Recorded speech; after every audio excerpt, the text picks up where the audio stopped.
La Cyclone 2 semble déchaîner les passions sur les réseaux sociaux depuis sa sortie. Il était donc temps que je fasse mon propre avis dessus et vous propose une review complète à son sujet. Vous retrouverez donc des sections pour chacune de ses fonctionnalités au cas où vous ayez besoin d'une information précise ou besoin d'une anti-sèche dans les prochains jours. Et pensez à vous abonner et liker la vidéo afin de louper aucune review manette ou IEM. Petite précision d'usage, j'ai reçu la manette de la part de la marque suite à mon contact. Pour autant, je ne suis pas rémunéré pour faire cette review et je peux dire ce que je veux. J'ai carte blanche, le bien comme le mal, de manière à ce que les marques s'améliorent avec le temps. La marque n'en est plus à son coup d'essai avec de nombreux produits compatibles smartphone, Nintendo Switch ou encore Xbox et PC avec la GameSir G7 SE, premier modèle de la marque équipé de joystick All Effect, aussi appelé anti-stick drift. Ici la Cyclone 2 fait suite au modèle T4 et T4 Pro avec quelques améliorations, notamment les joysticks et les gâchettes. La manette est disponible en deux options, soit seule pour 45 € sur AliExpress et 60 € sur Amazon, ou avec son support de charge pour 55 € sur AliExpress et 65 sur Amazon. Vous trouverez des liens affiliés dans la description. Au niveau du packaging, c'est plutôt soigné, petit extérieur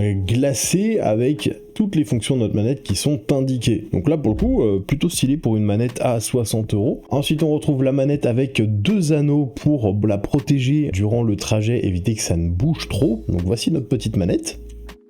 On a un petit câble de recharge, donc là qui va nous servir pour aller avec le support de charge, avec un petit port USB pour y brancher le dongle sans fil. Donc si vous prenez la manette sans le support de charge, vous aurez quoi qu'il en soit tout ce qu'il y a ici. Un petit feuillet pour rejoindre leurs réseaux sociaux et sachez qu'il y a un Discord également pour vous aider au niveau du support. Un sticker, ce qui fait une bonne taille d'ailleurs, et enfin un petit manuel d'utilisation en plusieurs langues. Je vous le mettrai également le lien directement dans la description. Passons maintenant à un petit tour esthétique, car pour moi, sur ce modèle, la marque n'a clairement pas rigolé en nous offrant deux coloris. Une première full black pour les Dark Sasuke de la communauté, non, je m'habille juste en noir parce que c'est plus facile pour la lessive. Et la blanche que j'ai aujourd'hui avec des rappels dorés sur les gâchettes et la croix, ainsi que les rings rouges pour un petit rappel au logo de la marque. La coque transparente sur le bas de la face avant et à l'arrière laissera apparaître le RGB ainsi que sur le logo. Cela ravira les Kiku gamers car comme on le sait, plus de RGB égale plus de performance. Mais ne vous inquiétez pas, vous pourrez le gérer depuis la manette ou même sur le logiciel que nous verrons plus tard dans la vidéo. On retrouve à l'arrière deux encoches qui vous permettront d'utiliser un support de téléphone pour vos jeux mobiles. Cependant, je vous déconseille d'utiliser ce type de support. En effet, le poids de votre smartphone se fera vite ressentir sur vos poignets, autant le poser à côté. Enfin à l'avant, on retrouve un port jack 3,5 mm pour brancher vos casques ou vos écouteurs, mais si vous êtes sur PC, privilégiez les options suivantes, soit en direct sur votre carte mère, sur votre carte son externe si vous êtes un musicien, sur un DAC gamer comme le Creative G3 ou le G7 qui est un peu plus gros. Je vous présenterai ces deux options dans une future vidéo. Et si vous avez des IUM, un petit dongle jack vers USB-C comme le CX31993 que j'ai dans la main suffira largement, ça se trouve entre 2 et 8 €. Vous avez les liens de tous ces DAC et dongles dans la description. Même si ce n'est pas une option technique, je vais me permettre de donner une petite note sur l'esthétique de cette manette. C'est bien sûr totalement subjectif, mais pour moi c'est un bon 8,5, ça fait partie des plus belles manettes stock que je possède, hors manette custom bien évidemment. N'hésitez pas à donner votre note sur 10 dans les commentaires, on verra qui a bon goût et qui n'en a pas. Passons maintenant au grip de la manette. Sur ce point, rien de fou ni de décevant pour autant, on aura une surface légèrement agrippante au niveau des poignets ainsi que sur les gâchettes. Dans cette gamme de prix, rien de surprenant, il faut souvent approcher les 100 € pour avoir une proposition de grip en caoutchouc plus premium. Ce sera donc un 7 sur 10, légèrement plus donc que la manette Vader 4 Pro qu'on a eu précédemment en review juste ici. Avant de passer aux options de la manette, parlons rapidement de son support de charge qui sera trouvable pour 5 € supplémentaires au moment de votre achat ou 12 € si vous l'achetez à part. La base est en métal avec les points de contact de la manette en plastique et des petits pads antidérapants sont placés en dessous. C'est pour moi un bon 9 sur 10 au vu de son esthétique sobre et de son prix peu élevé si vous le prenez au moment de l'achat. Passons maintenant aux options techniques en commençant par les boutons principaux A, B, X et Y. Ce sont des switches mécaniques avec une force d'activation médium, ce qui les rendra faciles à spammer. Niveau stabilité, aucun souci, pas de jeu radial délirant. Et enfin voici un petit sound test.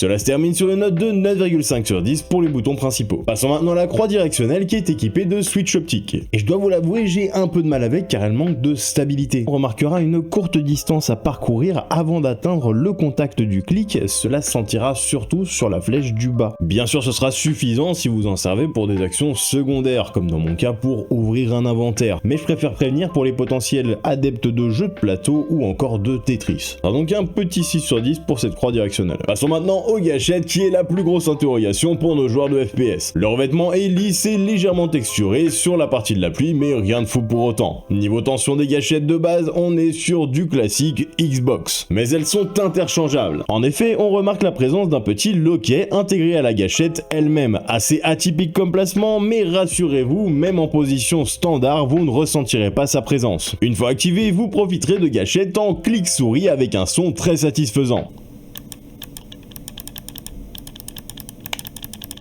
Leur tension d'activation est très légèrement inférieure à celle présente sur la Vader 4 Pro et c'est pour moi le sweet spot pour avoir une gâchette réactive sans pour autant tomber dans l'excès en ayant une manette qui s'activerait à la moindre brise. C'est donc pour moi un 9 sur 10 sur ces gâchettes principales, interchangeables, bonne force d'activation, bon feeling. Pour les gâchettes secondaires, cette fois-ci, rien de fou, rien de... C'est du standard, le feeling est bon, je ne sais pas trop quoi en dire, je ne sais pas trop si même je peux les noter sur ce coup. Ça fonctionne bien si vous jouer avec sur vos FPS, aucun souci. Parlons maintenant des palettes ou plutôt des boutons à l'arrière de la manette. Les palettes sont sans doute la feature la plus appréciée de ces dernières années, autant par les joueurs FPS pour pouvoir viser tout en sautant que par les joueurs RPG pour pouvoir avoir un peu plus de confort et taper ses meilleures esquives sur Elden Ring. Ici ce sont des boutons, ils sont larges, ce qui permettra une grande compatibilité quelle que soit votre morphologie et ils sont plutôt bien positionnés dans le creux de la coque arrière. Mais d'un point de vue ressenti sous les doigts, le plastique a beau être peu glissant, on aurait peut-être préféré un ressenti un peu plus texturé avec des petits hexagones ou autres histoire de bien sentir qu'on est sur les palettes. Maintenant il n'y en a que deux et en 2025 ou plutôt fin 2024 étant donné la date de sortie de la manette, on aurait apprécié d'en avoir 4 pour attribuer des actions secondaires comme sur les FPS pour recharger, se mettre une plaque, mettre un ping et j'en passe. Mais ce point paraîtra sans doute anecdotique pour la plupart des gens qui se contenteront simplement de 2 touches pour sauter et se baisser sur la plupart des jeux. Ce sera donc un 7 sur 10 pour ces palettes à cause de leur nombre, mais un 9 d'un point de vue fonctionnalité étant donné que vous pourrez remapper dessus n'importe quelle touche de votre manette, de votre clavier ou de votre souris. Parlons maintenant des joysticks. On retrouve à la base des joysticks une bague anti-accroche qui fait très bien son boulot. Pour la surface du joystick, on retrouvera à l'extérieur une bague piquée qui ressemblera sensiblement au modèle Xbox standard et un rond central qui sera très légèrement bombé comme sur les joysticks de PS5. Ici, pas de joystick interchangeable et en soi ce n'est pas plus mal, ça permet de réduire le coût et au contraire d'avoir des features plus intéressantes sur les autres parties de la manette. De toute manière, la plupart des joueurs, notamment FPS, utilisent déjà des contrôles fric. Et justement, passons à la compatibilité des contrôles fric. Ne vous laissez pas tromper par la forme de manette Xbox. J'ai pris ici 2 modèles populaires, un modèle Vortex Xbox et un modèle Galaxy PS4, PS5. On commence par le modèle Xbox et on remarque très facilement que ça ne rentrera jamais. Essayons maintenant le modèle PS4, PS5 et comme vous le voyez, ça rentre comme un gant, pas de glissement, c'est donc celui-ci qu'il faut retenir. Je vous conseillerais de tester les modèles Galaxy ou Lotus que j'ai reçus récemment qui sont plutôt sympas. Vous trouverez des liens affiliés dans la description vers AliExpress pour en acheter entre 1 et 4 € identiques à ceux-ci. Faites-vous plaisir avec l'offre de bienvenue. Passons maintenant aux modules de joystick utilisés sur cette manette. Ce sont des modules TMR développés par la marque elle-même. Ce sont donc des modules magnétiques aussi appelés anti-stick drift par le public. Pour rappel, le stick drift est le fait que votre joystick prenne son indépendance sans intervention de votre part, cela nécessitant d'augmenter la zone morte minimale de celui-ci afin de ne pas avoir de mouvement parasite. Niveau sensation, les joysticks TMR auront un comportement proche de celui des joysticks standards et seront légèrement plus sensibles au centre. Ils possèdent par contre une résolution plus élevée de 12 bits contre 9 sur les standards PS5. Ce gain de précision pourra donc provoquer une sensation d'accélération sur vos premières heures de jeu. Il faudra donc un petit temps d'adaptation afin de performer à votre plus gros niveau. Je vous conseillerais de mettre votre zone morte minimale sur une valeur valeur entre 1 et 5 en fonction de votre ressenti. Ici, pas de note, juste une très bonne appréciation de voir des joysticks TMR se démocratiser et particulièrement sur les manettes entrée de gamme. Parlons maintenant chiffres, nous rendons sur le site Gamepad Tester pour tester la circularité de notre joystick. Nous voilà donc sur le site Gamepad Tester, c'est bien la Cyclone que j'utilise pour ce test à l'instant et on va donc regarder les valeurs de repos pour notre joystick afin qu'il n'y ait pas de décalage, de décentrage ou de stick drift, ce sera un petit peu le comble sur des joysticks TMR quand même. On se retrouve donc avec des valeurs de 0,00392 et 0,01 pour notre joystick. On a des bonnes valeurs de repos. On fait ensuite test circularity pour voir donc la circularité de notre joystick. On arrive à 11.3 et 11.4, on est assez proche de la circularité qu'on pourrait avoir quand on fait les tests sur une manette Xbox par exemple. Ici c'est un encodage rectangulaire, le standard sur les joysticks, et en circulaire vous passerez à 0,1% d'erreur en circularité. Ce qui est important ici, c'est surtout d'avoir une bonne symétrie et ne vous inquiétez pas, ces petits dépassements en fait, ce sera très bien géré par le jeu. Vous n'aurez pas un grand décalage supplémentaire en arrivant dans les diagonales. En sortie de boîte, il est possible que vous ayez un léger décentrage de votre joystick qui pourrait vous faire penser qu'il y ait du stick drift.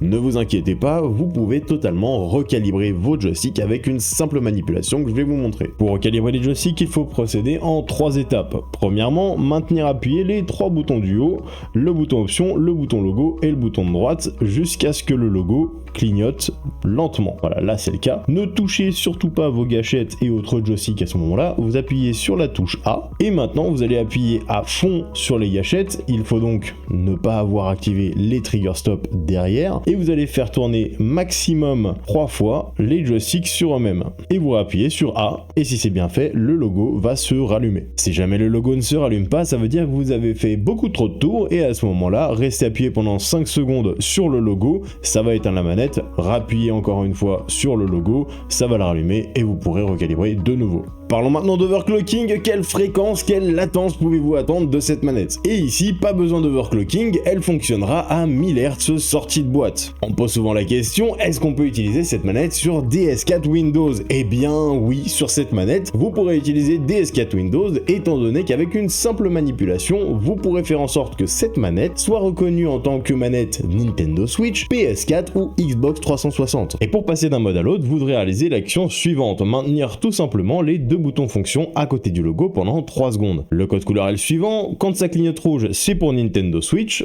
quand ça clignote en bleu, ce sera pour la version PS4, et quand ça clignotera en vert, ce sera pour la version Xbox 360. Il faudra donc être en bleu, donc PS4 pour utiliser DS4 Windows, et en vert, donc Xbox 360 pour tester la fréquence qu'on va faire tout de suite. Si vous souhaitez tester la fréquence de fonctionnement de votre manette, je vous inviterai à télécharger X-Input Test à partir du lien dans la bio qui vous ramènera sur GitHub. Une fois téléchargé, on sélectionne X64 et X-Input Test 1000 samples. Pour faire le test, on prend la paume de sa main bien posée sur le joystick et on tourne de manière régulière et ça va nous donner une fréquence de 1087 Hz et 0,90 millisecondes de latence. On va s'en faire un deuxième.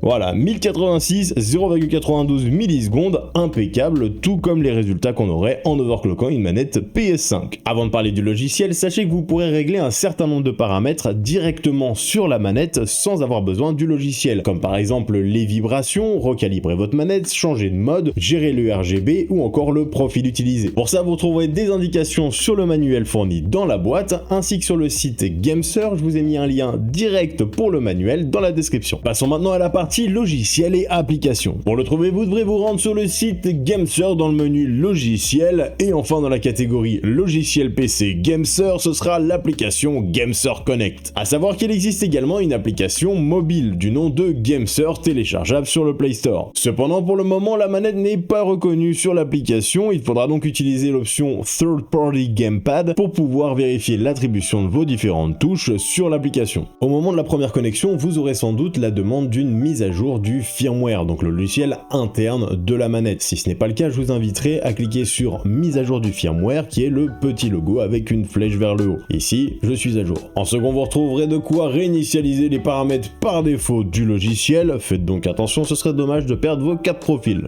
Le troisième menu avec un Erlenmeyer dessus, oui, c'est tout ce qui me reste de mon bac scientifique, laissez-moi flex 2 secondes. C'est un menu test qui vous permettra de vérifier le bon fonctionnement de votre profil pour une macro, l'activation l'activation du mode turbo ou encore le remappage de vos palettes. Enfin, vous aurez accès à un menu retour qui vous permettra de revenir à la sélection des manettes si vous êtes déjà sur le menu principal ou encore de revenir au menu général de votre profil. À savoir que vous pouvez utiliser votre manette pour gérer les différents paramètres du logiciel. C'est pas forcément le plus pratique, mais c'est présent. Passons maintenant au menu principal. Vous aurez donc ici le résumé des différents paramètres actifs sur le profil indiqué en haut de votre écran. À une exception près avec le menu lumière qui lui sera commun aux 4 profils. Vous devrez donc vous fier uniquement pour reconnaître votre profil à l'indicateur au centre de la manette. Commençons donc par ce menu lumière dans lequel vous pourrez créer jusqu'à 4 profils de couleurs différents. Justement, vous aurez 5 pré-réglages et la possibilité de tout désactiver et vous aurez les différentes couleurs que vous pourrez gérer selon les zones de la manette, le temps de mise en veille, tout se gère ici. Passons au menu mouvement qui vous permettra de gérer les paramètres du gyroscope. J'avoue ne pas être un grand aficionados de ce mode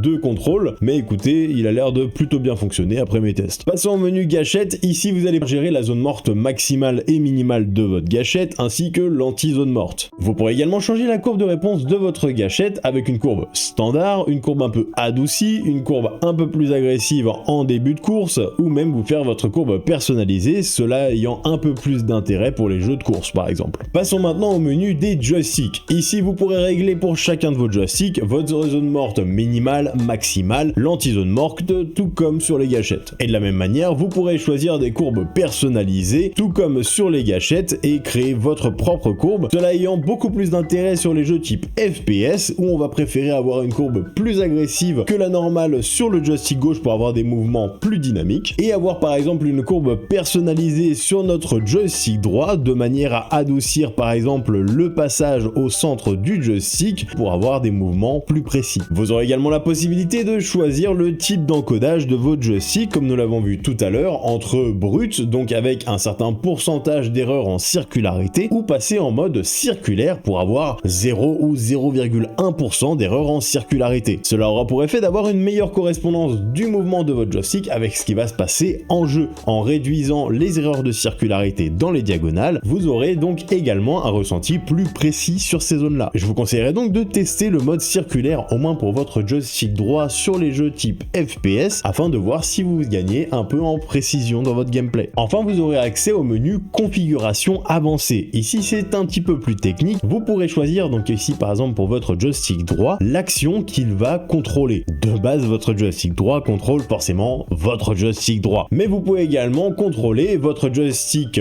gauche, mais vous pourrez également contrôler les actions comme si vous étiez sur votre clavier en sélectionnant les touches que vous souhaitez utiliser, contrôler les déplacements de votre souris ou même contrôler les déplacements du joystick gauche avec votre joystick droit. Je vous laisserai m'amuser un petit peu avec tout ça. Passons ensuite au menu boutons. Dans celui-ci, vous pourrez reparamétrer tous les boutons de votre manette à l'exception du bouton M qui sera bien sûr notre petit bouton fonction. Pour remapper une touche, c'est très simple, il vous suffit de cliquer sur la petite bulle associée à la touche que vous souhaitez changer. Vous aurez dans un premier temps affiché les touches basiques de votre manette. Si vous en voulez plus, vous cliquez sur paramètres avancés et c'est alors que s'affichent donc les boutons de la manette, le pavé numérique de votre clavier, le clavier, la souris et même un petit menu macro qui sera uniquement utilisable pour les touches à l'arrière de la manette L4 et R4. Si l'on revient sur le menu manette ou pavé numérique, on peut s'apercevoir qu'il y a 3 paramètres supplémentaires. Le premier étant d'affecter plusieurs boutons sur une même touche, le second étant activer votre touche en continu et enfin avoir le mode turbo qui permettra aux joueurs full mouvement sur les joueurs Call of Duty d'avoir directement leur macro toute faite en switchant à la fréquence indiquée par le curseur juste en dessous. Et petite astuce, il est également possible de désactiver n'importe quelle touche de la manette. Par exemple, j'ai souvent l'habitude d'être un peu trop crispé pendant mes duels sur Warzone et du coup j'appuie involontairement sur le joystick droit. Ce qui aura pour effet de me faire sauter dans certains duels au moment où je ne le souhaitais pas. Du coup, il suffit de cliquer sur la touche que vous voulez désactiver et d'appuyer sur le petit bouton sens interdit et plus de problème. Enfin, il y a un menu qui n'est pas accessible dans le menu principal, ce sera le menu vibration. Pour le retrouver, vous pourrez cliquer sur n'importe quel menu et ensuite avoir accès au menu vibration. Vous pourrez gérer le niveau de vibration de votre côté droit, côté gauche et du coup essayer les vibrations de la manette. Je ne voulais pas citer, mais il est également possible de gérer le pulling rate, la fréquence de rafraîchissement de votre manette. Bien entendu, mettez-vous sur 1000 Hz, c'est là que vous aurez le moins de latence. Parlons maintenant de la compatibilité de la manette. Sur PC, elle sera utilisable en filaire et c'est ce que je vous conseille pour les jeux type FPS pour minimiser la latence. Vous pouvez l'utiliser en sans fil avec le petit dongle fourni à l'intérieur de la boîte ou alors en Bluetooth, mais je vous le déconseille encore une fois à cause de la latence en Bluetooth. C'est pas ouf. Sur téléphone, vous n'aurez pas trop le choix que de l'utiliser en Bluetooth. Sur Nintendo Switch, vous pourrez l'utiliser directement en Bluetooth. Maintenant, pour la PS5 et la Xbox, vous devrez utiliser un adaptateur. La marque Brookwingman propose pour ça de très bons adaptateurs. Vous aurez le modèle FGC2 qui vous permettra de jouer avec plus de 130 manettes aux jeux PS4 et PS5 sur console PS5, et pour Xbox, vous aurez besoin de l'adaptateur XB3. Vous trouverez bien sûr des liens affiliés dans la description. Après avoir passé tout ça en revue, il est temps de faire un petit bilan avec les points positifs et négatifs de cette manette. Commençons par les points négatifs avec les palettes. Elles sont grandes, bien placées, mais il n'y en a que 2 et même si ça suffira à la plupart des gens, ça aurait été bien d'en avoir 4. Le deuxième point négatif pour moi, ce sera la croix directionnelle, le fait d'avoir un petit jeu, un pré-travel dessus. Ça ne gênera pas pour 80% des utilisateurs, ce sera surtout pour les joueurs Tetris ou encore jeux de combat, mais c'est assez pour le citer.